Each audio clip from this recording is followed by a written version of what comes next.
Notre Dame fans, welcome back to another edition of the Irish Breakdown podcast. My name is Brian Driscoll. I'm the publisher at irishbreakdown.com, and I am joined by Vince D'Addario, our football analyst. And today, Vince, we're going to talk about, we're going to continue to talk about what we're seeing in the spring, what we're hearing in the spring. And today we're going to talk about Notre Dame's offensive skill players. And, to me, there's two things that are true, Vince, and we're going to play Coach Kelly's comments here very soon and dive into specifics. But the two things are very true. Number one is there's not a lot of proven production at receiver. There is a lot of proven production at tight end and running back, but not at receiver. But the one thing is clear, by any metric you use except experience, this is a loaded group of skill players across the board. And that's kind of has to get you a little bit excited. And we're seeing it in the practice clips when, especially in 7-on-7 periods when there's no offensive line to give up a sack. Right. But it's certainly it's going to be an interesting period because let's just dive into Coach Kelly's comments and we'll dive into the podcast and talk about the offensive skill, because as we talk about the need for this group to become more explosive and dynamic, and you look at the personnel and you say, yeah, if you can't do it with this group, it ain't happening. That's how with I this feel. Group of coaches. And that's how I feel too. I mean, from the coaching staff, I think they have that in them, and I think with the personnel that they have, the depth chart that is not being handed to them because some of those guys have been there and they've cultivated that depth chart. I get that, but the depth chart that they recruited these guys, absolutely. For the most part. And so my thought is, well, you look at the roster that you've got, the depth chart that you've got. There is no reason that this position group can't be explosive. None. Zero. At every spot. Tight end. Right. And if you can't make that happen, receiver, then that's when the finger goes like this. Yeah. You know what I mean? Like that. I'm sorry. Well, it should already be that way, but now there's no excuse. But you know what I'm saying? Like you can't go on national television and tell people that you don't have talent and that there's a talent gap. Right. I'm sorry. That's just not the case. So let's play Coach Kelly. Let's kick things off by playing Coach Kelly's comments from Saturday's press conference. And he talks about it's mainly he's focusing on the wide receivers, but he then mentions the other position groups, and it kind of led us into this conversation. So let's begin by playing Coach Kelly's comments. The receiver is, it's really about, to me, more than anything else, is getting Wilkins, Lindsey, and Keys at the next level. That's where this really is about. Jordan Johnson's getting better. There's no doubt. He's got to continue, though, on the little things. He's missed a couple of practices. We got to get him back in the flow of things. But those three guys are where this is at. I mean, they have got to ascend to the championship level. They've been good. Don't get me wrong. They've been good. I need them to move to that great level. And they're capable of it. And we're seeing some signs. But this is all wrapped up in those three guys really taking that next step. Now, that's assuming we get Kevin back. If we get Kevin Austin back healthy, Avery's, obviously been steady for us in the slot. You got a great tight end. You got two outstanding backs, three really with Sebo. You got a pretty good offense there. But these three guys have to ascend. That's really the key here for us at the wide receiver position. So, Vince, let's first start talking about the comments. I mean, you could see it there. He's loaded at tight end. I mean, you have arguably the best returning tight end in the country. Sure. You have an outstanding backfield. No doubt. And I think there's a couple things we can take from his comments, and we'll get into some of the things that I had an issue with. But let's kind of start off with the first part. And what he's saying there to me is that you have these three players that he talked about, Wilkins, Keys, and Lindsey. Right. And we'll dive into them specifically about whether or not they can get to that level. But he makes the comment about they need to ascend to the elite level. What he's talking about there is not that – I don't think he's saying just these are our only three guys that are going to play like it's been in the past. I'm still hearing that they're going to play a lot of different guys. Sure. It's more about they're now the veterans. It's their time to sort of ascend to say – and I agree with that. You have to be the dudes. Right. And you're right. He's right about that. Now, he doesn't talk about Kevin Austin because Kevin Austin isn't practicing right now. But there's another one where the he's a talented player. Braden Lindsey's a talented player. Lawrence Keith's a very talented player. And I'm a lot higher on Avery Davis than most people are. I think Avery Davis has a chance to be he can do all the things that Chris Fink could do as a pass catcher, but he's more dynamic in a lot of different ways. And when you look at that group, and that's just the veterans, right? We haven't even talked about younger players. That's a very talented group with diverse skills. So that's an exciting thing. And, we talk about, they need to play younger receivers, and we're going to get into that. Yes, we will. But 2 years ago, these were the dudes we were all clamoring for getting on the field. Now they're going to get on the field. And now they're going to get that opportunity. Sure. And when you watch the practice field, one of the questions that we have, because we're doing today's show live, is this question right here, it's how good is Lawrence Keys? And this whole debate is kind of interesting because I just view this Notre Dame offense as very talented. And I think a lot of times folks, especially when talking about older players, look at a guy and say, well, he hasn't produced, so that equals maybe he's not that good. And I just say, well, look at Miles Boykin. Miles Boykin did almost nothing for his first 3 years. It wasn't until the LSU game at the end of his junior year that he ever did anything. Sure. And then, of course, the next year he gets out and balls out. Well, did he all of a sudden just go from not even worthy of legit reps to baller against LSU? Did he just figure it out in that time between the end of the season and the bowl game? Or was it more of a Chase Claypool was hurt, Equanimity St. Brown went down in the first half, and all of a sudden you had to play him, and when he got his chance, he balled out. And that's my whole thing. And when you look at the skill of this group, Vince, I mean, this is the 247 composite rankings of all the players on Notre Dame's offense right now. From a skill position standpoint. Yeah. I mean, that's good talent. That's really good talent. And, it doesn't even include Xavier Watts, who I absolutely think is a top 150 caliber talent, in my view. That doesn't include Logan Diggs, who how high I am on Logan Diggs. That's a pretty talented group of players. And you know who I forgot to put in there? I forgot to put George Takis in there. I completely overlooked George Takis, who is another guy that I'm looking it up right now. He was a 4-star recruit, and he was another guy that came with a high profile. He was 283, to a 4-star number 283. And so, again, this is just one metric. Everybody knows how I feel about recruiting rankings, but so Notre Dame clearly thought highly of these players. That's why they recruited them. The recruiting services thought highly of these players. That's why they all had those high rankings. The talent is there. Now it's time to show whether you can develop that talent or not. Well, yeah, I agree with all that. And I guess from his comments specifically about those three guys, I agree with him. And I have no problem in the spring calling those guys out because Brian Kelly needs veteran leadership. That's just how he's wired, okay? At least from what we have seen at Notre Dame, right? Now, we are hearing that they are planning to play more receivers, which is great. So I have no problem with him calling those guys out because he's saying that I need those guys to step up and be those veterans that we need on this team. I'm totally fine with that. I would have liked him to say Avery Davis in that group as well, but maybe he mentioned him afterwards. But I think with Davis, he's already kind of there. There's already an establishment there with Avery. Okay. He started last year, had some big plays and some big moments. So that's kind of how I look at it with Avery. That's fine. I don't think he was saying it's more like Avery's already there, right? Now we got to get those other three guys there. And let me ask you a question, Vince, because you used the word calling him out. Did you view that as him calling him out, or more of just maybe that's not the right word, but these guys listen. I mean, and Brian Kelly actually, in my opinion, does a good job of calling guys out when he needs to call them out. And maybe I'm not using the right phraseology, but he uses the media to his advantage. Right. And I think that this is that case, in my opinion. I think he is using the media to his advantage. He's getting those three guys' names out there so that we're going to talk about them. So you're not talking about calling them out from a negative standpoint. No. Like you're just saying, hey, look, this is the opportunity in front of you. It's almost like he's presenting them with, this is how I feel you should be. This is the opportunity you have. What are you going to do with it? And I think that's what he's doing. And I have zero problem with that. I think he does a good job of using the media in that way. Yeah. And so that's fine with me. Now, his next press conference, when we talk about wide receivers, I'd really love him to talk about those young guys and how they're which he's not going to do. He's not going to do it, whether they're doing it or not. That's just, he's been poo-pooing George Johnson from the day he stepped on campus. But I don't want to go there yet. I want to talk about these veteran players because I think there can be a legitimate debate about how good are these guys really. Sure.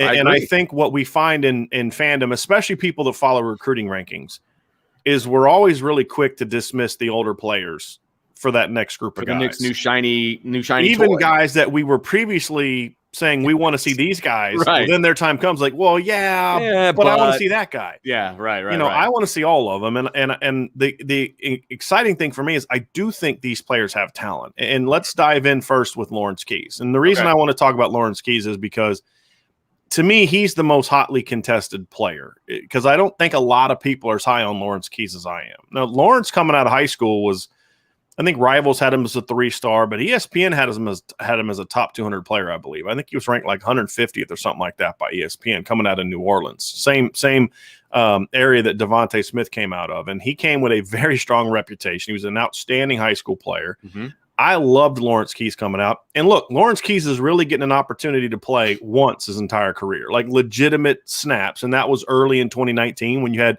Michael Young was hurt, Braden Lindsey was hurt, right. And I thought he played really well. I mean, he had that clutch third down catch against Louisville.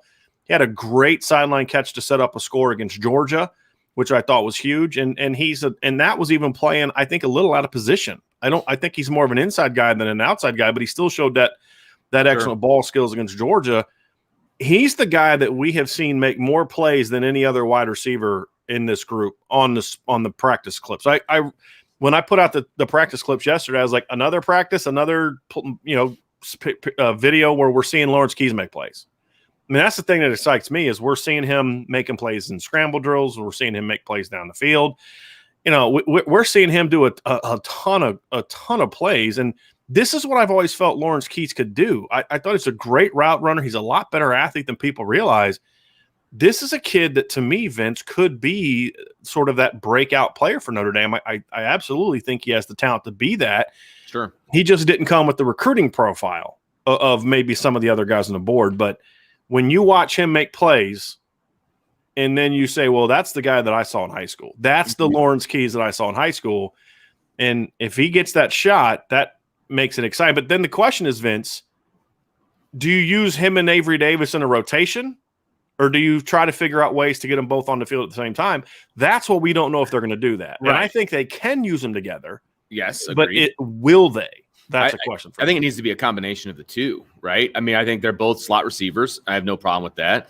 I think that if you want to go with a smaller, quicker lineup, if that's the package that you have, you can absolutely. Right. Can you imagine having Avery Davis, Lawrence Keys, and Braden Lindsey on the field at the same time? Yeah. Like speed to burn, right? I mean, that is, I would love to see that. Now, I'm not saying that's who I want starting and playing the whole game, right? But I think that's a package that you could exploit some defenses with. But that's what we've talked about all along, Vince, is being you have the personnel to mix up what you do, and that's what I'm saying. So my answer to that rhetorical question of yours is both. I think they should be in a rotation, and I think they should also be on the field at the same time, depending on your game plan and things of that nature. But I think that needs to be a package that you can go to when you need or want to. You know what I've been surprised by, and this could just be a social media phenomenon. This may not be how most Notre Dame fans feel, and I realize that social media, especially Twitter, doesn't even remotely reflect what I think most of society and most of fandom thinks. Twitter is its own animal. But I'm shocked at how many people are just ready to move on from Braden Lindsey. Yeah. And this notion that, he's always hurt. Yet those same people will talk about, I can't wait to see Kevin Austin. Right. And that blows my mind. His whole career too. Right. Right. Hurt or suspended or, whatever the case may be. Not on the field. And I'm just like, how do you not watch what Braden Lindsey did in 2019 and not think, if he's healthy, you give him every chance he has to be a playmaker for you. I mean, everybody's like, we need more speed. We need more speed. Okay, well, he's your fastest guy. Yeah, but he's hurt. Forget about him. Screw him. It just doesn't make any sense to me. It's like this kid had 24 touches in 2019 and had a 70-yard touchdown. He had a 61-yard touchdown, 62-yard touchdown. He had a couple other plays of 50 yards, a couple other plays of 40 yards in only 24 touches. Right. And outside of the 50-yard bomb against New Mexico, those touches and those big plays were in real games. I mean, he had a 51-yard reverse for a touchdown against USC when the game was in the first half. He had a 61-yard reverse against BC in the second half that kind of broke that game open. He had two big gains against Stanford. Mm-hmm. He had a huge play against Navy in the first half. Again, let's not forget, Navy was the only ranked team that Notre Dame beat in 2019. Talking about teams that were ranked at the end of the year. Sure. this is a kid that brings the skill set, and I think what's happened with Braden Lindsey is he's probably never going to be. I don't think he's ever going to be a volume player, Vince. Like he's never going to be Will Fuller. He's not going to catch 76 balls like Will Fuller did in 2014, or even 65 like Will Fuller did in 2015. But I don't think that he needs to be that. Right. It's just like we've said, give him 30 plus snaps a game. Let him be part of a deeper rotation that's going to keep him fresh, limit the wear and tear. But when he's on the field, if he's not getting 5 to 8 touches a game, you're not doing this coaching thing right. Because if you're going to tell me that Notre Dame needs more speed and explosiveness, and you're not going to do everything possible to make sure Braden Lindsey gets opportunities, then what are we talking about here? Because to me, he is a dynamic player, Vince, that can do it. We've seen him do it on post go routes. We've seen him do it on jet sweeps. We've seen him do it on reverses, and we saw him take a screen pass against, and again, it was against New Mexico, but we saw him take a screen pass, make dudes miss, and bam, go. So he's shown he can score and make big plays in every way possible. He's not just like a one-trick pony where you got to throw him quick games and reverses. He can stretch the field. He can make plays down the field.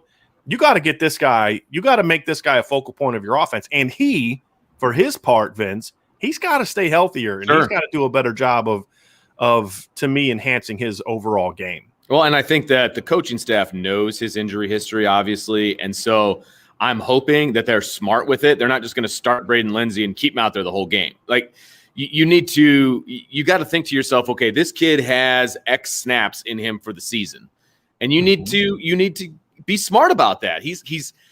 I have no problem with him starting. I have no problem with that, right? But he kind of needs to be like a relief pitcher. Like you got to keep him on a pitch count to a degree. Mm-hmm. Now, you got to make sure you get him the ball. Right. But I think you got to keep him on a pitch count. And I think he can be explosive. I think he can be a game changer, but you have to get him the ball. Right. But he doesn't need 60 snaps a game. Like that's not who he is right now in his career just because of the injury history. And you got to remember his injuries have been hamstring related for the most part. And those can creep back up on you. You have to hamstrings and concussions, man. Which are a lot of those are wear and tear type of injuries. You got to be smart, and I'm hoping that the staff realizes that and they kind of put him on a pitch count for the season. I think they will. Yeah. I think they will. I think the guy, obviously we won't spend a lot of time on Kevin Austin just because he's not practicing right now, and we'll talk more about him in the fall. But obviously he's a difference maker. The guy that I have a hard time talking about, Vince, is Joe Wilkins Jr. Okay. And here's why I have a hard time talking about him. Because I feel like, number one, I think he's a great kid. I think he's got an awesome story. And I think he's a quality football player. Yeah. My concern, however, is that he's going to get put into a similar role that Ben Skoranek got put into, which is he's a good player that if used as part of a rotation can be a key part of that rotation.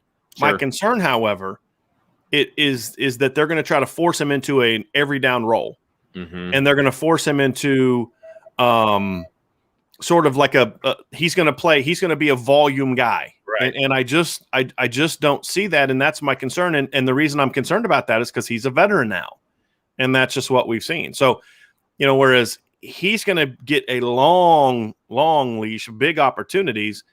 Whereas other guys, as we've seen, are going to get less of an opportunity. And to the question that Dylan asked is, do I think he's a top 3 receiver on the current team? No, I don't. I think that, number one, here's the thing you like about Joe. For the most part, he's been out there all the time. He's been relatively dependable. He's had some minor bumps and bruises here and there, but nothing consistent. Sure. But at the same time, he's just not a big-time playmaker. At least he hasn't proven to be that. We haven't really seen it in practice. He's caught 7 balls last year. I think he averaged around 10, 11 yards per catch. If I'm looking at it now, I'm trying to pull it up as we're talking, Vince, on the stats. So he caught 7 balls last year for 63 yards. He was at 9 yards a catch. Yeah. And people are like, oh, that's really good. Well, Braden Lindsey caught 7 catches for 63 yards, and people are saying, get rid of him because of the expectation, Sure, absolutely. It's different. Right. That. And so to me, Joe's a good player, but Joe has not shown me anything on the field that says this guy is a difference maker. And so I love Joe. I think Joe should be part of rotation. Absolutely. But I think he's done good things when he's been in the game. Right. But he hasn't proven that he's the guy that needs to be out there all the time. Completely agree. And he with that. definitely hasn't shown that he can stretch the field as his numbers suggested. You know, he's a smart kid. He's a good route runner. He's a tough kid. He can block, and he's a quality athlete. Yeah, somebody I would have on the field. Right. He, to me, is a good part of a 5 to 6 man rotation. Yes, no question. But he's not a guy that has right. Or at least not 1 or 2. You know, I mean, depending on how some things fall into place, because he does bring some size. And I like the fact I think Joe can play all 3 positions. That's the other thing I like about Joe. I think there's a role for him at X and W and Z, and he can do different things in those positions, which I think should help him maybe get a little bit more volume than he would if he was locked into one position. But that's my big concern, Vince, and that's where Coach Kelly's comments raised my eyebrows a little bit, and the hair on the back of my neck is like, okay, so now we're going to force him into the role like we did Ben Skoranek, like we saw him do with Ben Skoranek, because he's a veteran, and it's just going to be another excuse to not play younger, more talented players. That's my concern when we talk about the receiver position. And I totally get that. And that's why the hair stood up on the back of my neck when he only mentioned those veterans. Now, I'm trying to give him the benefit of the doubt, like I said before, that he's just kind of, calling them out a little bit and saying these guys are the guys that we need to step up. And I totally get that. And I've pretty much convinced myself that was the case. But I'm still until I see the rotation, until I see it in a real game, and I'm not talking about May 1st. I'm talking about September 5th. When I see 6 guys, 5 or 6 guys in a meaningful rotation, when I see the RPOs, when I see those wide receivers being put in position. We're seeing them in more and more practices. I know we are. More and more RPOs. I'm digging it. I get it, but I need to see it in a game. I need to see it in the fall, because it's easy to tinker with things in the spring. Correct. And then you get to fall and you're like, yeah, we're not going to do that. And I'm thinking in the fall, maybe we'll be able to see something. I'm hoping that the football team did announce that they're going to have football camps this summer, which is great news. But that tells me they're starting to open some stuff up again, it's great, because if we were there in the spring, we usually get 4 or 5 practices that we get to see pretty much the whole thing. And I realize they hold some stuff back, but at least we're seeing what a rotation looks like, kind of what they're doing, what their scheme kind of looks like. If we were there and we were able to see that, I would have a completely different mentality right now. 3 minutes is not enough, and 3 minutes is a highlight film. And that's why, and I know I'm going off on a tangent here, but that's why coaches don't just look at highlight films when they're recruiting a kid. They want to see the whole game. Right? They want to see what he does when the ball doesn't go his way, right? So I need to see the whole practice. I don't need to see a highlight film of what we're seeing at practice. So again, the next time we see this team, if it's in the fall, fantastic. I hope I see what we think we're going to see. But until then, let's change it up a little bit, Vince. All right. So we have made very clear what we think should happen. But let's just assume for a second that Brian Kelly does what he always does. And I'm not saying this in an insulting manner. Let's just say that they're just going to play the veterans. Okay, so it's Avery Davis, Kevin Austin, Joe Wilkins, Braden Lindsey, and Lawrence Keys. And then you've got Michael Mayer at tight end. And then you've got Kyron Williams and Chris Tyree at running back, with Sebo Flemister at working in there as well. Okay. And then your number 2 tight end is, let's say, George Takis. Okay. That's still a really freaking good group of players. And so that's the thing I want to make clear. This is different than my frustration of 2020. Yes. Is I want to see a bigger rotation, because I want to see multiple players get opportunities. I think those guys bring some different skills. But at the same time, take that aside. Take our philosophical frustrations aside. If Notre Dame, we've seen Notre Dame run offenses where if, let's just say that they go back and study the 2015 film, right? And they basically run the 2015 offense with a few RPOs mixed in. We're still going to see a jump in production from this offense, assuming the offensive line's just not god-awful. And I don't think it's going to be. Right. Because I've said this to you, Vince. I said it on I think it was it last night or today? These radio things kind of just bleed together. But I'm not worried about quarterback. And it doesn't matter if it's Jack Cohn or Drew Pine or Tyler Buckner. I'm good. Whoever wins that job is going to be a really good player. Sure. This is a lot of you think that they're going to be running. This is a lot of talent. Yes. And it's depth of talent, but more so you have more natural playmakers in this group. And you've got the two running backs, Williams and Tyree, but Lindsey, Keys, Davis, Austin, they're a completely different breed of receiver than what we saw in 2020. Not better, not worse, just different. Different. They're more playmaker types. They're more Correct. catch a slant, turn it into a big play, Correct. run a reverse and turn it into a 60-yard touchdown, something we didn't see from the 2020 offense, partly because Braden Lindsey was hurt.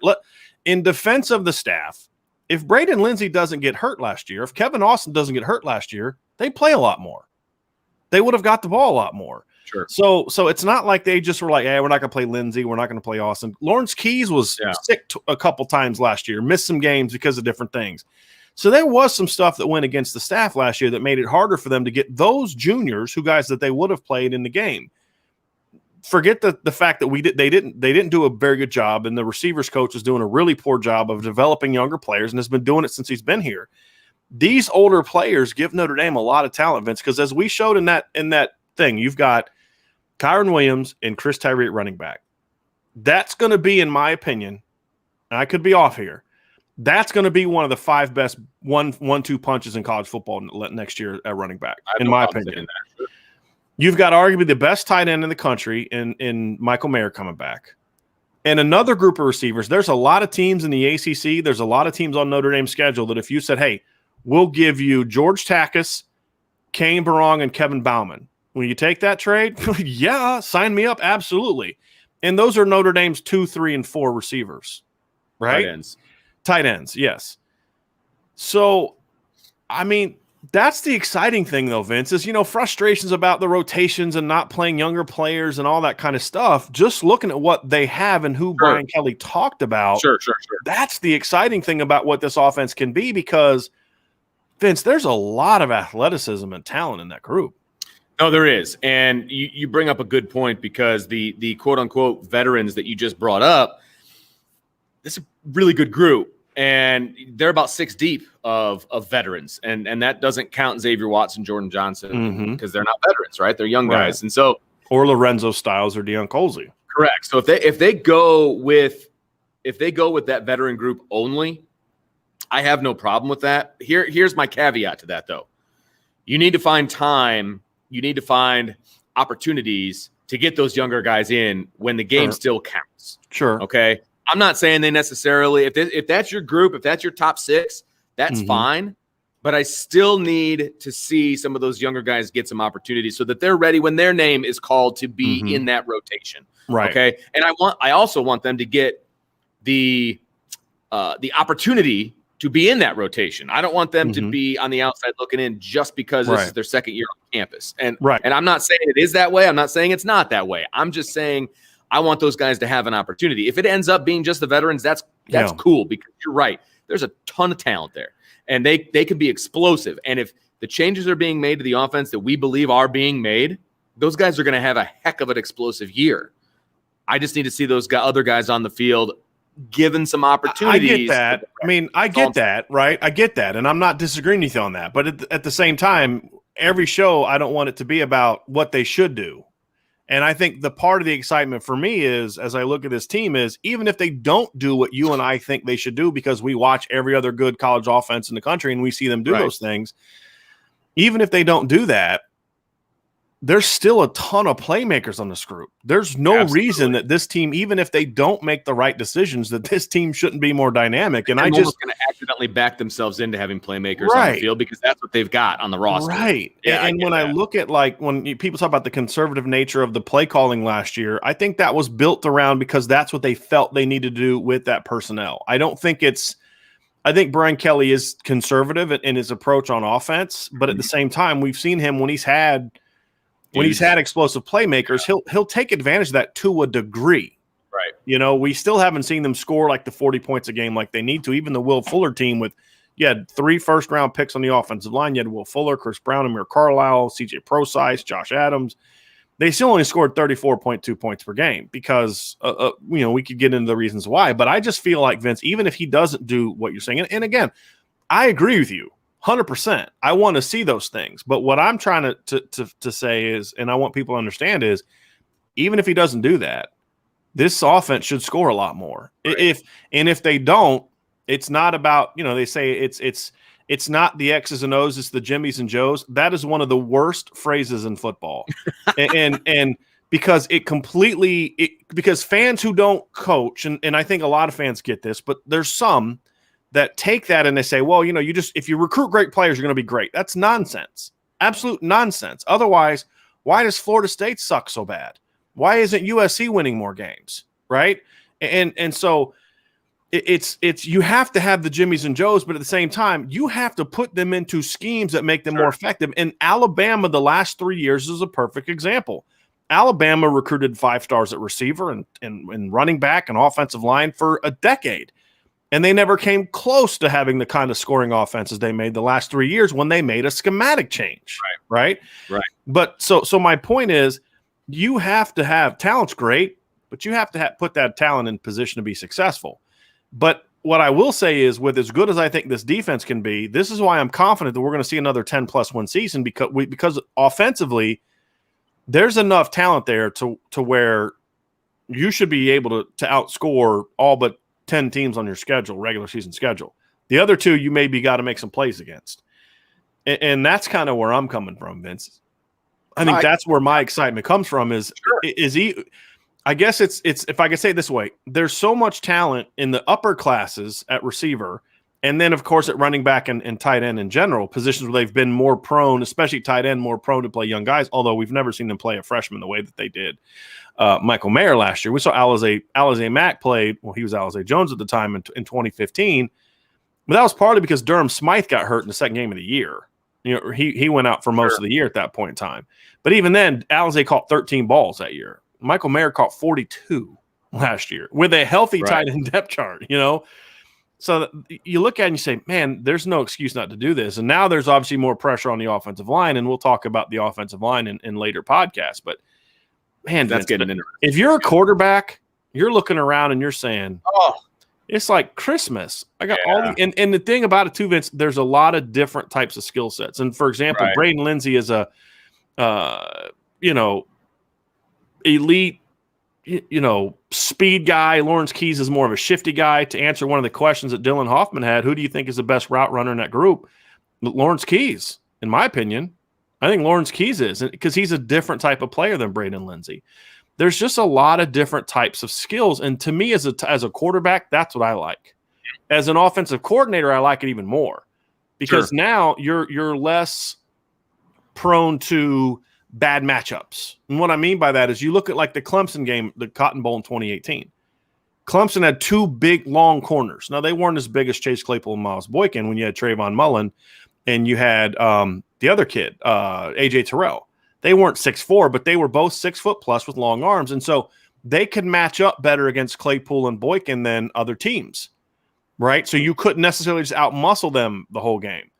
Well, with this type of offensive skill players, you can match up. If you have big corners, you can go fast. If you have speed athletes, you can put bigger guys on the field. You could put, Kevin Austin into the boundary. You could put Joe Wilkins or a Deion Colsey or Joe Wilkins or something like that on the outside.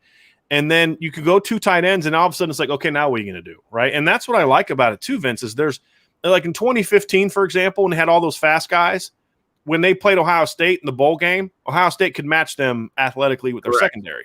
Right. Notre Dame didn't have those bigger guys that they could then lean on. Does that make sense?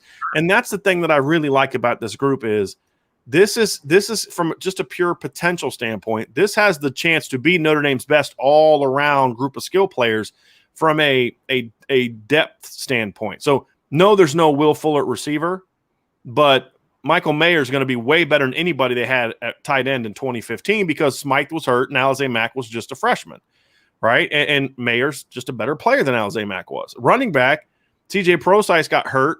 Torian Folsom got hurt. You had freshman Josh Adams. I mean, that was a really good running back group. I like this one even better because this running back group can do more in the pass game. So there's just no reason. I mean, I guess maybe it's coming across negative, but for me, Vince, it's kind of exciting because it's almost like you can't screw this up. You know what I mean? I get it. And it's funny because our guy Connor, and I got to find it because I went away from it. Come on, where is it? There it is. historical analogy about. Okay, first of all, can I say something real quick? You can say whatever you need to say. My friend. What subjects do you teach? Currently, I teach health and PE, but I graduated with a social studies degree. So did I. I got a history degree in college, and he's asking you the history question. Hey, I'm a little offended by this one, Connor. I'm not going to lie to you. I love this because well, let me ask it, Vince. Since it's your answer, okay. Let me ask the question. All right. Here's a historical analogy for Vince. Could Coach Kelly become the Ulysses S. Grant? That's, of course, for those who don't know. And if you don't know, we have to have a talk afterwards. Ulysses S. Grant was the last general of the Union Army in the Civil War after many failed generals. And then, of course, Ulysses S. Grant had his own issues with decisions. But Grant made some costly mistakes, but he ultimately achieved what his predecessors could not, which was victory over the Confederate Army. Sure. So he's asking if Coach Kelly can be that, where, yes, he's made some mistakes. You know, Paul Longo, Brian Van Gorder, Charlie Molnar, quarterback. So he's made some mistakes, but could he be like Ulysses S. Grant, Vince? And that's kind of segued into what we were just talking about. Sure. I think he's already done better than his predecessors. I mean, if we're now, I'm not going all the way back to like Lou Holtz and thing, but I'm saying we're talking from Bob Davie on. Correct. Yeah. So he's already done better because he's already brought the program to a spot where they are a perennial 10-win team and they beat the teams they're supposed to beat and everything we've always said. I think he's already done that. And like you said, even with the mistakes that he's made, he has already achieved more than his predecessors. And to tie it into the wide receiver conversation and the offensive conversation, I think that even if he makes mistakes by putting just the veterans out there or whatever, he's going to be successful with this group. And there, it is what it is. The offense is going to be better this year than it was in the last couple of years because those guys are just more explosive. I mean, you can turn a screen pass into a touchdown. You can turn a slant into a touchdown. You can turn an RPO into a touchdown. All of these different things, you can back yourself into a better offense at this point. And so I'm not saying that he's going to make those mistakes, but what I am saying, just because of the analogy, that yeah, absolutely. I absolutely see the comparison, and I think he's already done better than his predecessors. We just want him to take that next step too. And honestly, Vince, I could see a scenario, and I guess this is part of my frustration with it, is I could see a scenario in which Jordan Johnson and Xavier Watts play well and don't play a ton because those other guys are really good too.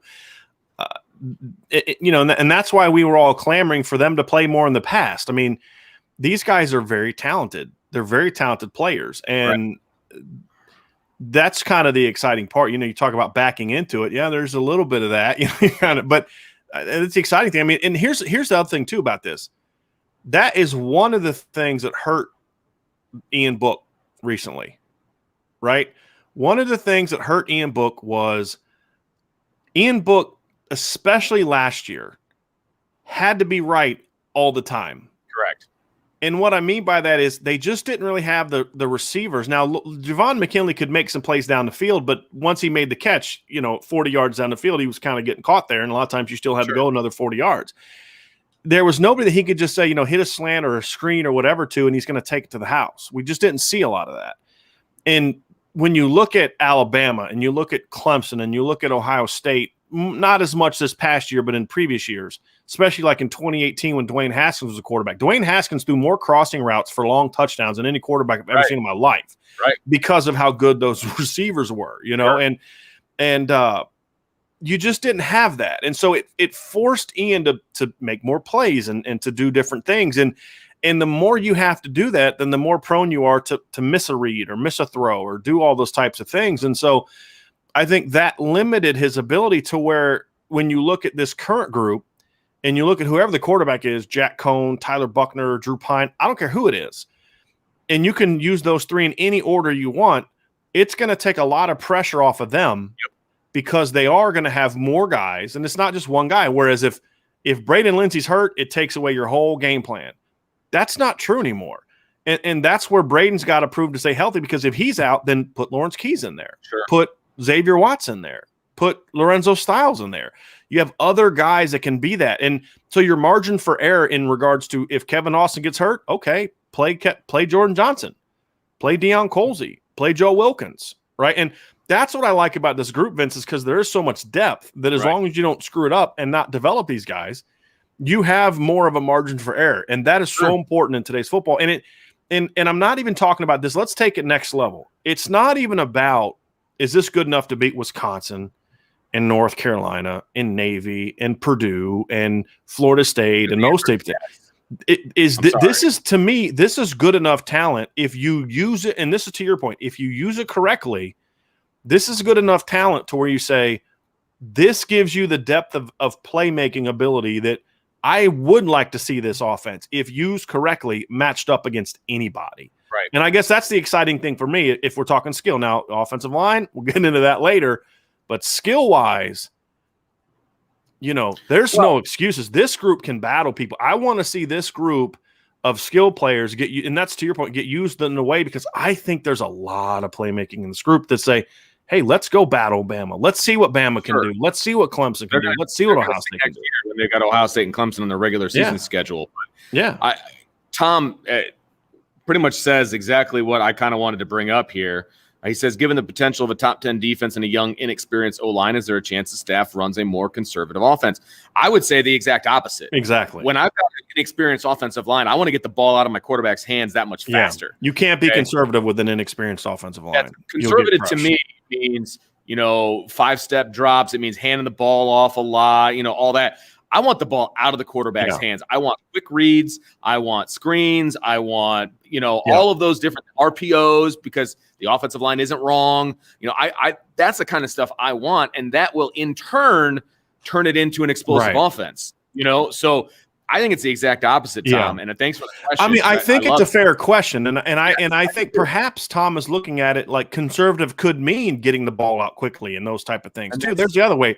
But to me, I think the way that teams run the perimeter, the RPOs, the quick game, the screens, you can be aggressive with those. And just if you want an example, go watch, and this may be hard for you because I can't watch it again, but go watch the Rose Bowl with Notre Dame and Alabama.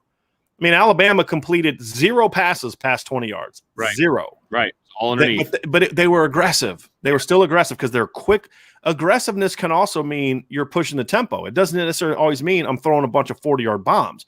You can be aggressive and not throw. Ohio State was really aggressive in 2018. Really aggressive. Dwayne Haskins completed 1 million balls under 10 yards. He did not throw a ton of deep balls that year.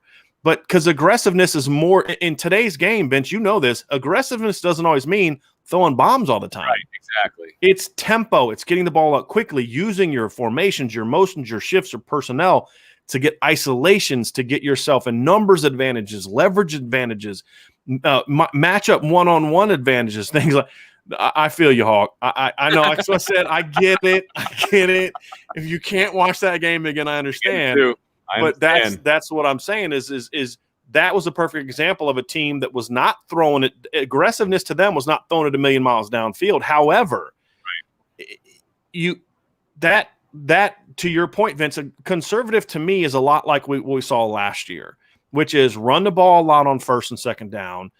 Take your 7-man protections and your isolation routes and those kind of things, and just protect, nickel and dime a team and all that kind. And but to do that, you have to rely on, to your point, Vince, you have to rely on a great offensive line. Correct. And Notre Dame just does not have at least a great offensive line. Right. Correct. They're still trying to figure things out, and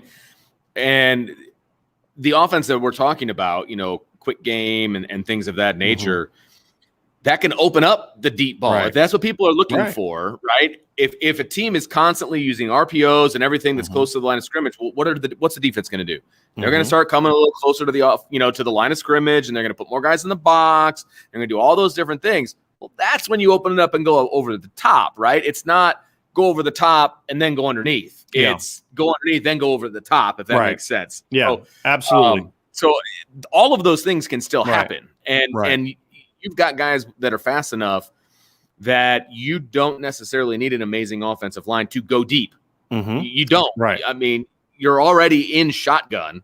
You take a 3-step drop and you throw it. I mean, you just take that out. And that's why we part of the reason Vince and I have harped on RPOs so much is not just that we think they're effective, but they are great protectors of an offensive line that maybe isn't at an elite level. Because people have to respect it, and if you get here's the thing about football. When you're an offensive coach, if the defense hesitates in any way, that's a win for the offense. And when you're running an RPO, that's what you want the defense to do. You want them to hesitate just a little bit because now you have the advantage. And so I think that's what you were talking about. Not to cut you off again. No, you're good, man. That's kind of part of the discussion I like. And look, here's the comment. Honestly, the biggest determining factor is who's throwing the passes. I mean, that's true to a degree, right? Like to win a championship, that's true. Yes. Right. And so to me, I'm not there yet. Let's see how the offensive line develops. We're what I'm referring to is, are you going to have the skill players that you can go toe to toe with anybody? And I believe that they have. Now, to his question, to this comment, I don't know his or her, whoever this is, who this comment is. I get this comment, and to me, that is true in regards to, okay, can they beat Alabama? Can they beat Clemson? Can they beat Ohio State? But I believe that the skill talent is such as that they can go toe-to-toe with those teams. I agree. And they don't necessarily need Joe Burrow to be in that game. I think what they're going to need now, the level of quarterback play to this point is, okay, that's going to be the difference between, do you beat them 35-31 or do you lose to them 35-31? Sure. That to me is the difference. And that's why honestly, Vince, I'm just not concerned about quarterback right now. And maybe we will be once we get into the fall and those type of things. But I like Jack Cohn a lot. I've been high on Drew Pine for a long time, and Tyler Buckner was one of the 3 highest graded quarterback recruits that Notre Dame assigned on my board, along with Phil Dracovic and Everett Golson. So the talent is there. It's just, to this question, either my mom is getting her football on today or my dad is signed in on her account. But this is true. This is about development. I mean, that's the key, right? The talent is there. It's about the development. And part of me is hopeful that things are going in the right direction. And I am more encouraged than I was a little bit ago. But, then Coach Kelly says something that makes me kind of, oh, man, I hope he's just saying that to maybe push somebody. But it is the strangest thing. He hardly – it's like if you dislike Jordan Johnson this much, why'd you recruit him? I mean, I can't remember a time when Brian Kelly, even when he's complimenting him, it's always followed by some but. Yeah. And I'm like, man, like I don't remember him. It's strange. But I think it's because it's more of he is pushing back on me, or not me, but like us in the media, because we always talk about him, and fans because we always talk about him. It's like, well, don't punish the kid because you don't like how much we talk about him. Coach him up. But here's a question for you, Vince. Robert asked, can this wide receiver group be as good as Ohio State's was last year? Could they be as explosive? Yes. Productive. I think they could be. I absolutely think that they could be. Now, they won't have the name recognition going in that Ohio State had, but from a production standpoint, I think they definitely can be. I'm telling you guys, I'm excited about what this offense can be because I'm excited about the talent that is here. I'm excited about what I'm seeing from the little videos and from what we're hearing from the coaching staff. I think this offense can be absolutely explosive, and it's going to be able to team up with this top 10 defense. Right. And this team could be very, very good if everything goes as we think it's going to go. Now, you're asking me, could they be? Yes, they could be. Will they be? I don't know. I mean, that's right. That gets into the whole scheme and all those other kind of things. Let me say this. Yes. I don't think Notre Dame has anyone that's the individual talent that Garrett Wilson was. Garrett Wilson was a 5-star recruit, and to me, a legit top 50 recruit. He is a potential first-round pick. I don't think Chris Olave is an elite talent. I think Chris Olave is a darn good college football player. But I think if Chris Olave was a legitimate first-round talent, he probably comes out this year and goes in the NFL draft and is a first-round pick. He's not that guy to me. Yeah. So and now what Ohio State had last year is a lot of their most talented guys were true freshmen, and then they're coming in with some really good freshmen again this year. So I don't know if Notre Dame can be as good as what I expect Ohio State's receivers to be in 2021, but looking back on 2020, absolutely. Because here's the other thing. After those two, I wasn't impressed with Ohio State's wide receivers last year. I think there was a bit of a drop-off, a lot of younger players that weren't quite ready, that were really impacted negatively by the fact that there was no offseason in the Big Ten. Right. That hurt them as well. So that has to be factored into why Ohio State didn't have their typical elite receiving core. But here's the thing. Notre Dame has way better depth. than what Ohio State had last year. Will they have better depth than what Ohio State had in 2021? We'll find out. But here's the other difference. Ohio State's starting tight end last year, he's a good football player, Jeremy Ruckert from New York. Notre Dame tried to recruit him. Had 13 catches for 151 yards. Notre Dame's freshman tight end last year had 42 catches for 450 yards. And to me, that's the biggest difference. Ohio State is one of those. Ohio State and Notre Dame are the two of the top schools. Those two use their running backs the least in the pass game. Notre Dame actually uses their running backs more than Ohio State did this past year. Right. So I think when you say, can their receivers be as good? Maybe. But when you take the whole pass catching operation, include tight ends and running backs, no question. Now, here's the difference. Notre Dame doesn't have Justin Fields a quarterback, and that's a big part of the conversation. Sure, with all due respect to Jack Cohn and those players, Justin Fields is an elite quarterback. And that's going to be the question mark, is I think Justin Fields elevated those playmakers at receiver. What Notre Dame needs it to do is they need those receivers, I think, are capable of elevating the quarterback. Sure. And then if the quarterback is a decision maker, see, here's what the quarterback at Notre Dame has to do in 2021, okay? Be smart with your decisions, make good pre-snap reads, make quick post-snap reads, throw the ball out, get it out on time. Let your dudes go be dudes. I mean, honestly, there's going to be the least amount of pressure on the quarterbacks, in my opinion, this year than we've seen in years because of the talent around him. Just, hey, man, just make the read, get the ball out on time, and then let Lindsey go do his thing. Let Austin do his thing. Let Keys do his thing. Let Jordan, let Mayer, let Kyron, let Tyree. And I probably missed 4 guys. You know what I mean? That's the thing. Is absolutely. That's why I'm just not as focused on the quarterback position as other people are, because I don't need you to go roll around to your left and throw across your body 50 yards down the field. That's fine. That looks great in a workout, but you don't need that. You just need guys who are going to get the ball out, run the offense, execute the offense. That's what Mac Jones did. Mac Jones isn't running around all over the place making plays. Mac Jones executed that offense flawlessly without elite physical tools. You go watch Justin Fields, Zach Wilson, Trey Lance, and Trevor Lawrence throw at their pro day, and then you watch Mac Jones throw at his pro day, and from a pure arm talent standpoint, there's a huge difference. Right. Huge difference. He's not in their league. But his numbers blew everyone else's away. Why? He had talent around him, and he executed that offense flawlessly. Exactly. And now I'm not saying that Notre Dame has that level of talent, especially when Jalen Waddle's healthy. They don't. But the point is, they have the talent to go out there and be explosive this year. And that's the exciting thing for me. Now, will they use it correctly and all those kind of things? I don't know. But the talent is there. And that's the foundation that you need. That's the foundation that you need, in my opinion. Yeah, no, I agree. And the way I see the quarterback thing shaking out, first of all, if it's a true competition, which I do believe that it is, whoever wins that competition is going to be a good quarterback. They're going to be in great shape. So I'm not really worried about that. Now, you start going through the games, and if the quarterback is really executing at a high level, then you can open up the offense even a little bit more, right? And you can put some more on that quarterback's shoulders. If they're just doing what they need to do to get the offense moving and do what the offense needs to do, then that's fine too. I mean, I think that whoever gets the starting quarterback job, you're going to be able to put more on their shoulders moving forward. But if you can't, this offense can still be good. That's the thing. I don't, as much as we harped on Ian Book making decisions and whatever, and we said very good things about him as well. I just think that the way this offense is going, and with the weapons that are around, whoever the quarterback is going to be, this is going to be a less quarterback-driven offense. That's what I believe. Yes. And if they want to win a championship, if they want to beat the big boys, yes, you are going to have to put more on the quarterback. Right. But to win the 10 games that Notre Dame's been winning, you don't have to.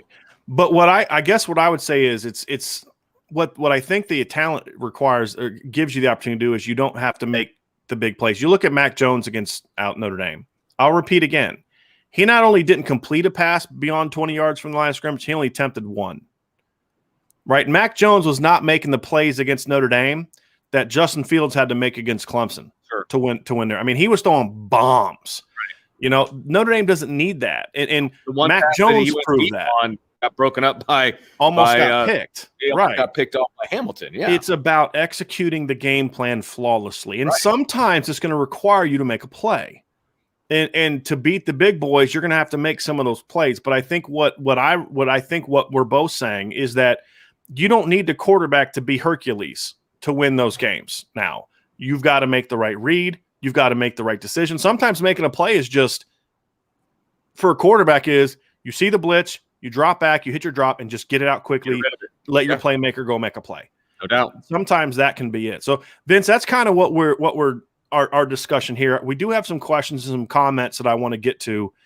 So now that's kind of wrapped up our offensive skill part of this podcast. Now we want to talk about some questions and some comments that people have. And a couple of weeks ago, we were talking about how we became Notre Dame fans. And Vince, I've received emails. That's awesome. I mean, just tons of stuff of people sharing it. And I love it. Here's one from Urban Castaneda. I hope I'm pronouncing that correctly. How I became a Notre Dame fan. Son of Mexican immigrants living in Los Angeles. I was learning football as a kid. A friend invited me to watch the 1988 Notre Dame SC game. Tony Rice breaks down the sideline and house erupts. I think that's awesome. Okay. In LA, too. You know what I found, though?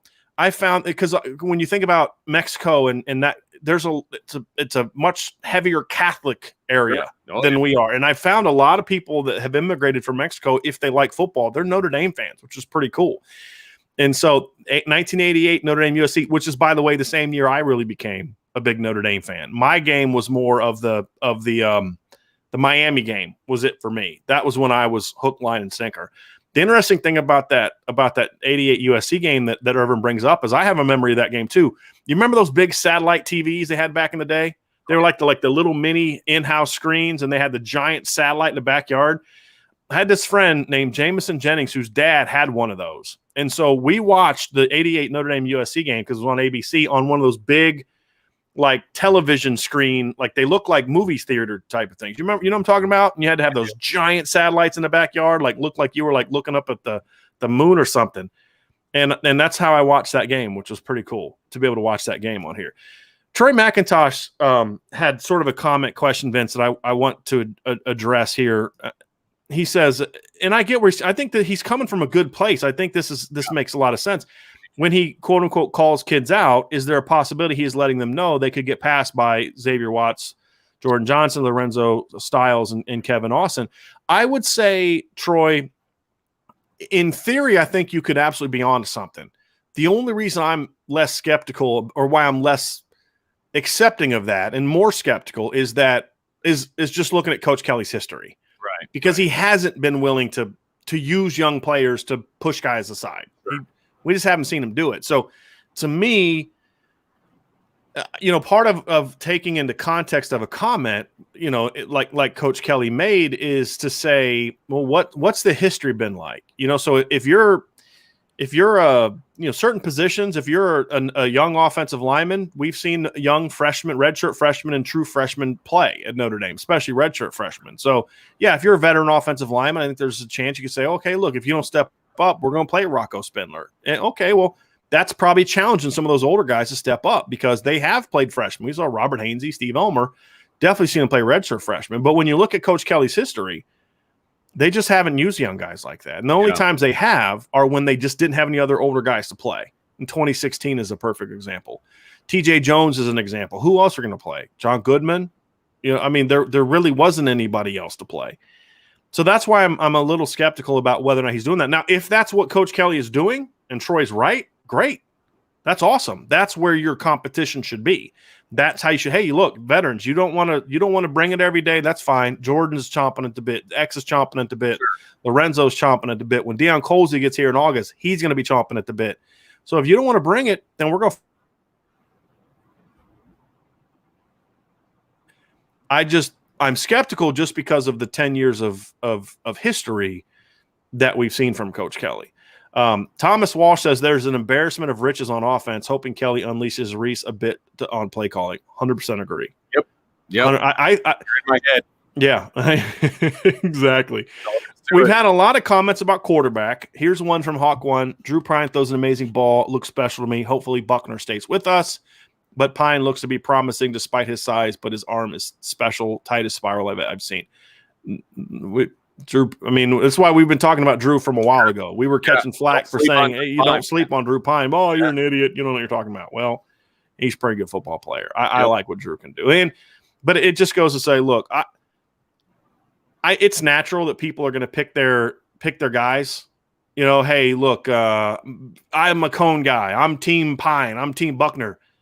I'll be Team Notre Dame, right? That's for me. It's like I think all three of these guys can win. As long as the starter is the guy that genuinely won the job because he was the best guy, not the oldest or the guy they recruited or fits the system. Play your best guy. And I don't care who it is. Play who wins the job. And if they do that, then I don't care who's a quarterback. I really don't. I just have a great deal of confidence for what these guys can do. Vince, there was a question for you up here I'm trying to find. Here we go.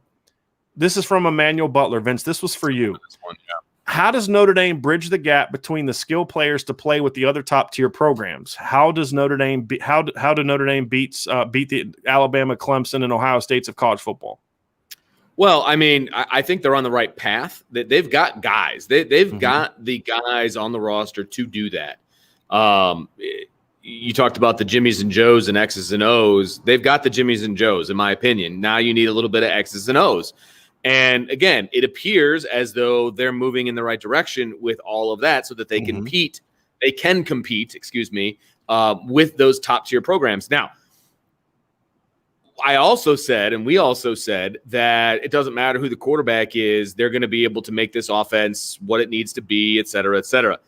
What I will say is that quarterback, whoever it is, needs to take it to another level in order to beat those teams. Right. And I think that they've got the skill guys. I think they've got the offensive line guys on the roster. Whether they achieve that this year or not is still, we'll see. But pretty much everybody along that starting offensive line and key backups are all going to be back next year within, a little bit of reason. But they're going to have a lot of experience going into next year. So I'm not as worried about the offensive line. But whoever the quarterback is, they've got to take it to the next level. They're going to have to. They can't just be there and be a guy. Right. That'll get them 10 wins, but it won't let them beat Ohio State and Alabama and Clemson, whoever the top tier teams are. Right. I just think those guys are good enough to beat those teams if they're really on their game with the talent around them. That's what I mean when I say I don't care about who the quarterback is. I think these are all really good football players. Sure. And that's why I just have a lot more confidence in them. And I think that they can better execute the things that Brian Kelly wants to execute. In my opinion, I think that their consistency. I mean, the ability. Jack Cohn is really good about anticipation. That was something Ian Book was never great about. I've seen a ton of film of Jack Cohn where guys making a break and the ball's already coming. And that's the thing that you need to do in those big games, and that can compensate for maybe some issues where you're not maybe as physically gifted as Justin Fields or Trevor Lawrence or those kind of guys. And that's a perfect example of what we talked about when it comes to Mac Jones. Mac Jones isn't sniffing the league of physical talent that the other top four quarterbacks are. They're all better athletes. They all have better arms. They all have significantly better arms, in my opinion. But he was every bit as good of a college football player last year because of of this right here. His timing is anticipated. Those guys are smart too. Not saying that, but his anticipation and his timing and his ability to throw guys open to me, Vince, was outstanding. Here's a question from Jawan Lee, Vince. I'm going to let you answer this one first. What do you think is our ceiling for the season? Man, I don't think there's any way they don't win 10 games. I just don't see. So I think that's the floor, right? Right. Yep. I'm working my way through this. Okay?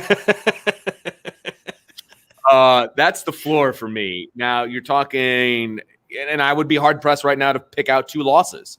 Like to be like, yes, that's definitely going to be a loss, right?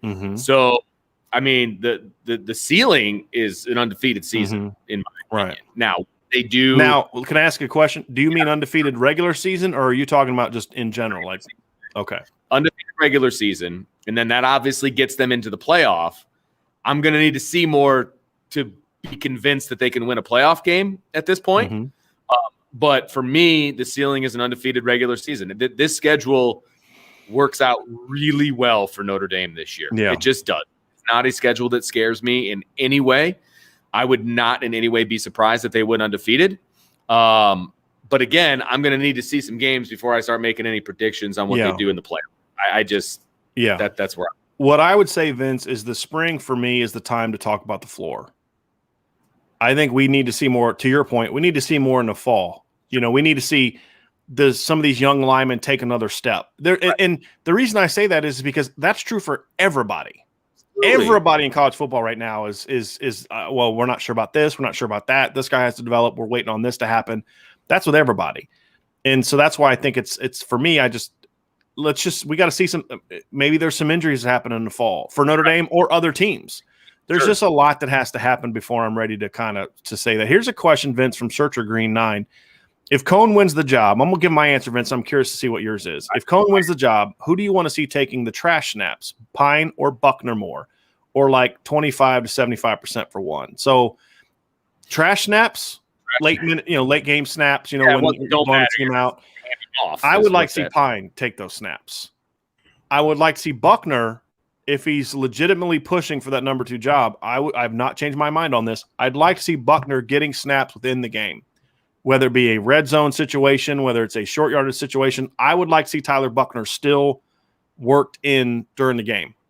Game 1, Florida State, I'd like to see that. So if you're going to do that, because this is our opinion, if you're going to do that with Buckner, then I want to see Pine get the late game snaps where it's, you've got the games in hand. But whoever's getting those snaps, what I definitely need to see more of this year than we've seen in the past is letting those guys run the offense. And this is one thing I always liked about Bobby Bowden. He'd put his backups in the game and they'd throw the ball, and people would whine and complain about running it up. He's like, hey, those guys practice too. Those guys need work too. And that's absolutely true. If you're throwing the ball with your starter in the fourth quarter, that's running it up. If you're putting your backups in the game and letting them throw the ball, that's not running up. Now, if you're running like play action, reverse, throwback, yeah, okay, now you're just kind of being a whatever, but let them run the offense. That's how I would do it. What do you say, Vince? I guess I have more of an unrealistic answer to this question. They have 8 quarterbacks on the roster. I would want any but the other 3 to take trash snaps. Handing the ball off, I could go in there and take a snap and hand the ball off. Like that doesn't do anything for me. I want those guys to get snaps when it kind of matters a little bit. Whether that's a special package, whether it's I don't know. Like I said, it's probably unrealistic to have that for 2 other guys. And I get that. So I guess I'm kind of on the same page as you are. But send in Ron Paulus III to hand off. I do think there's a need for those guys to get in those late in those games, just to get snaps in, to get your handoff work in. But that's to my point is I don't want to see anyone taking trash snaps, which just hand it off 3 and out and go. Right. I want to see them be allowed to run the offense. Yes, we haven't seen that. Big thing. That's right. the problem. You've not seen that. But I'd still rather see Drew Pine just turning around, handing the ball off in front of however many tens of thousands of people than for him not to play at all. I guess that's the one thing I would disagree with you on. Okay, I get your pushback against that, but for me, it's just my point was I want those other 2 guys to get time elsewhere, not in the trash snaps. So in my mind, those 2 guys have already played, right? And so you give those trash snaps to somebody else, right? I got you. I understand that. A lot of people sharing about how they became Notre Dame fans, and Vince, a lot of people on this thing are kind of around the same time frame that you and I were. Well, maybe more so me, since I'm a little bit older than you are. I was more the early 90s is when I kind of jumped on board. Right, I guess you're a little younger. You're a little bit younger, which is okay. It's okay. And I didn't have a dad who watched football. Like that wasn't. I had to find it myself, and I had to find it through my friends and things like that. And I started playing football when I was in 7th grade. So that's kind of when I started getting excited about football, and that was early 90s. So that was like 93 area, and that's when I started getting excited about Notre Dame football. So it all kind of goes in together. So here's a question from David Knight, Vince. Brian and Vincenzo, I have also watched film on Jack Cohn as much as Brian. No, I'd hope not, because then I'm not doing my job well. When the pocket was closing on Cohn, he was still looking downfield. He was not looking to run. What do you think? My thoughts on that is, yes, that's true, but I kind of like that, first of all. Sure. And especially the other part, with the wide receivers you have to throw to. The other part of that is I think that was more of a byproduct of playing for Wisconsin than it was, because we've seen, look, you go back and watch the Michigan game from 2019 when Jack Cohn drops back, Michigan's blitzing Michigan's pressuring on the outside, but there's nobody there. He steps up and runs for like 20 some yards for a touchdown against Michigan. He will run, but that's just not the offense that Paul Chryst is running right now. It's if the pocket's collapsing, dump it off to your check down. So that's why he would wait longer. Is you've got a tight end on a check down, you've got a cross coming, you've got a running back swinging or something like that. Take the check down. But I think that also led to them getting some sacks, and I think that led to him to maybe holding on the ball a little bit longer when things weren't open than I would have liked to see him do. But I think that was more of a nature of the offense than anything else. So we have some Brian Denbo. Look, we are envious of you guys, so don't call yourself an old fart. I wish we could have watched Joe Montana. We talked about Lou Samoji in our podcast. Lou's favorite game, Vince. I don't know, because I don't know how much you were in the office working with him, but if I wanted to get Lou distracted, I just start talking about the Notre Dame Alabama Cotton Bowl game, or was it the Sugar Bowl? I think it was Sugar Bowl. Where was it Tom Clements that threw that ball out of the end zone to the tight end? That was Lou's favorite game. And that was back in 73. So if you wanted to get Lou distracted, you could start talking about that, and he would. And I think this is the one that D-Rock is talking about. So D-Rock, you're talking about that. I think this is the game, the 73 Sugar Bowl game, where the Irish beat Alabama. That was Lou Samoji's favorite game. And I remember one time I was like, "Hey Lou," I asked him like about this game, and he stops what he's doing, gets on YouTube, and just looks up the 73 game, and he takes me to that play. He's like, that was his favorite play. That was his favorite play. So that was Lou's favorite game. And that was kind of Lou's formative years, as a kid. I mean, Lou was a kid then.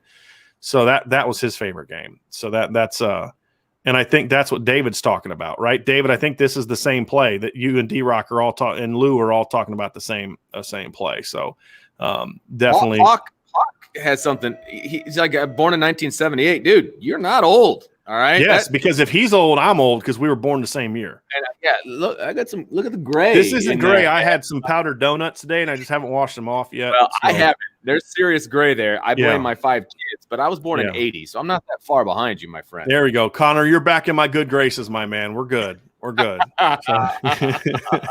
You're good, buddy. We're good. But yeah, Vince. Just to kind of wrap it up, I don't think we have any more questions. If I missed a question, I apologize. And look, I'm going to say the same thing on Friday. I did not get to everybody's question on Friday, this past Friday. We went 2.5 hours, and there were still probably 10, 12 questions. And it was getting kind of long. I had stuff that I had to get to, and I apologize for that. We pride ourselves, and we always want to pride ourselves on answering everybody's question. Yeah. If you guys take the time out of your day to come be a part of our show, that we love it. We're so appreciative of that. But sometimes I may miss a question, and y'all are chatting a lot in there too, which I think is awesome.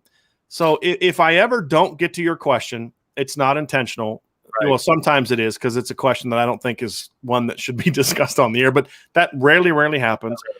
It's just because we miss over it. We run out of time, and we apologize. And look, if it's bring it back the next time, and we'll try to get to it. Or shoot me an email. Hey, I asked this question and you didn't get to it. And what we'll do is in the next show that we're talking about that subject, we'll lead off with that. So it's always our intention to make sure. Well, Tommy, I definitely avoid some of yours, okay? Because that's just I'm still a little mad at you. So I definitely. I had to answer this one for Tommy. Normally, yes, I am teaching, but it is an e-learning day. So the way I look at it is, I'm e-learning with all of you. We are e-learning together. So. Wednesdays are good days. So I appreciate that. And Bobby McCarthy joined the show today. So welcome, Bobby. Appreciate that. Even though it doesn't show up on here, I looked at the Facebook page and that's who that is. So anyway, so that's I just want to make sure we understand that, because there was a lot of questions we got. And I'm like, Vince, if I get to all these questions, it's going to be over 3 hours long. And then 10 more questions are going to come up. Right. So I just got to I'm sorry, I got to cut this off. As much as I love talking, we had to cut that one loose, but we'll be back again on Friday with another live podcast.